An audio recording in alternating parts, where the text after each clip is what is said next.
Hello students, in today's class we will be learning arithmetic mean. So arithmetic mean क्या होता है वो हम यहाँ पे सीखने वाले हैं. शॉर्ट फॉर्म इसकी होती है AM.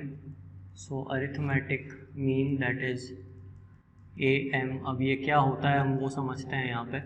सो बेसिकली हम ये ऑब्जर्व करते हैं कि सपोज तीन टर्म्स अगर AP में है, we are taking A, B and C, then we say that B is the arithmetic mean of A and C. अब हमने ये कैसे लिखा है इसको हम प्रूव करते हैं. फर्स्ट ऑफ ऑल AP की क्या प्रॉपर्टी है?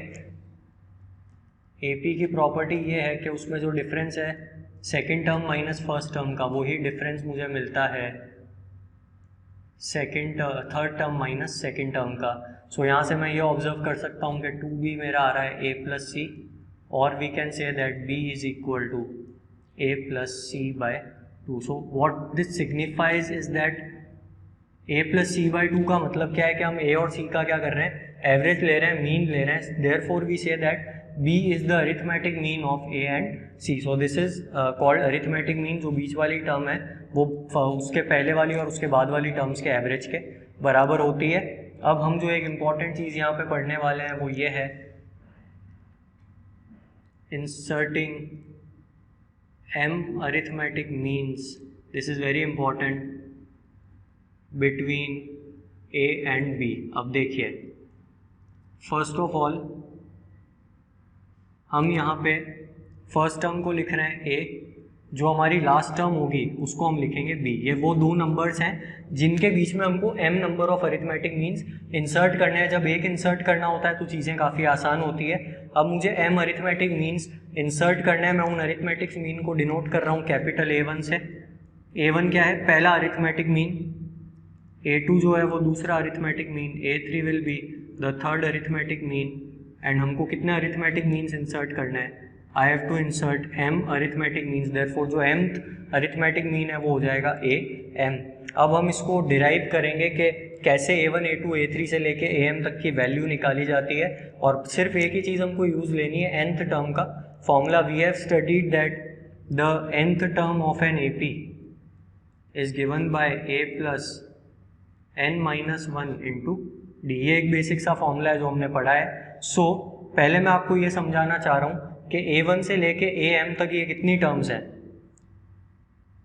M अरिथमेटिक मीन्स हमको इंसर्ट करने थे. देयरफॉर अगर मैं नंबर ऑफ टर्म्स की बात करूं तो ये कितनी टर्म्स है?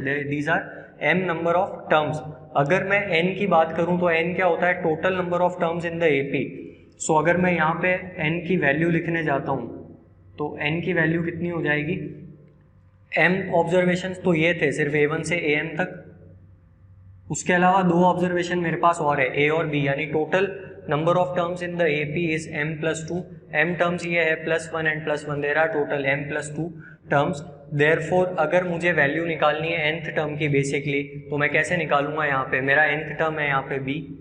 मुझे क्लियरली दिख रहा है the nth term is B. The first term of the AP is no doubt A plus, अब देखिए n की जगह आप पुट करेंगे M प्लस 2, तो फॉर्मूला में M प्लस 2 है, फिर -1 एंड देन D है. तो मैं यहाँ से ये चीज़ ऑब्जर्व कर रहा हूँ कि जो मेरा B है वो कितना आ गया?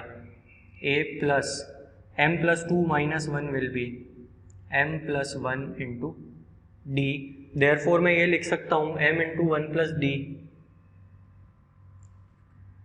M plus 1 into D is equal to B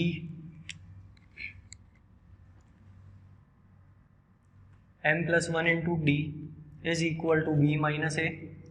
सो यहाँ से मुझे D का वैल्यू मिल गया. The common difference is B minus A upon M plus 1. So ये फॉर्मूला है जिसको आप डायरेक्टली यूज़ करेंगे, B minus A upon M plus 1.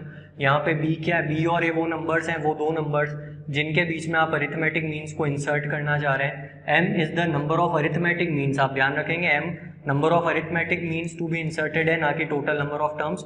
Total number of terms M plus 2 है. और M जो है वो हमने यहाँ पे देख लिया, number of arithmetic means. A और B हमको पता है, उससे हम कॉमन डिफरेंस निकाल लेंगे. कॉमन डिफरेंस निकालने के बाद हमारा जो प्रोसेस है वो काफ़ी ईजी है. वो कैसे इजी होगा वो मैं बताता हूँ आपको यहाँ पे. सो हमने लिया सपोज डी हमारे पास आ गया। अब हमको वैल्यू फाइंड करनी है अरिथमेटिक मीन्स की।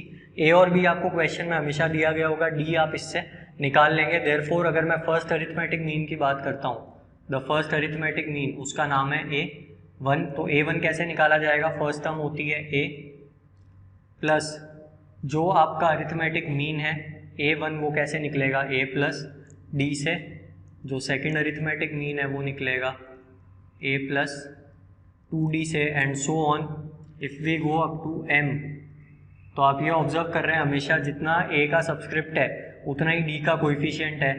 दैट मीन्स AM कैसे निकलेगा? A plus M into D से। सो ये तरीका होता है M अरिथमेटिक मीन्स को इंसर्ट करने का। मैं आपको एक एग्जांपल करवा देता हूँ इस पे बेस, जिससे सिचुएशन हमको और क्लियर हो जाएगी। तो सपोज हमने नंबर्स लिए यहाँ पे 2 एंड 32, इसके बीच में मैंने सपोज 5 अरिथमेटिक मीन्स इंसर्ट करने हैं मुझे, A1, A2, A3 या हम ठीक है A4 and A5। 5 arithmetic mean हमको इसके बीच में इंसर्ट करने हैं। तो हम कैसे करेंगे? फर्स्ट ऑफ ऑल हम D निकाल लेंगे इस फॉर्मूला से। फर्स्ट ऑफ ऑल हमारा जो A है वो 2 है, B जो है वो 32 है। तो according to this formula D कैसे निकलेगा? B minus A upon M plus 1। B है 32, A है 2, एंड हमको पता है यहाँ पे हमारा M कितना है? M is the number of arithmetic means to be inserted, जिसका वैल्यू यहाँ पे 5 है। So this will give me 30 upon 6, यानी यहाँ से मुझे कॉमन डिफरेंस मिल गया D is equal to 5। So now I am in a position to find the values of A1 आ गया, देन A2। आप ऐसा समझ सकते हैं प्लस D करते जाना है आपको अगला अरिथमेटिक मीन निकालने के लिए। Add plus D to each term to find the next arithmetic mean. So A1 मेरा 7 है, तो 7 plus 5 will be 12, then 12 plus 5 will be 17, fourth will be 17 plus 5 22, and fifth arithmetic mean will be 22 plus 5 that is 27। So ये मेरे final answers होंगे 7, 12, 17, 22, 27। These are the 5 arithmetic means, उनका ये value होगा। So I hope this part is clear. This is all about arithmetic mean. Thank you.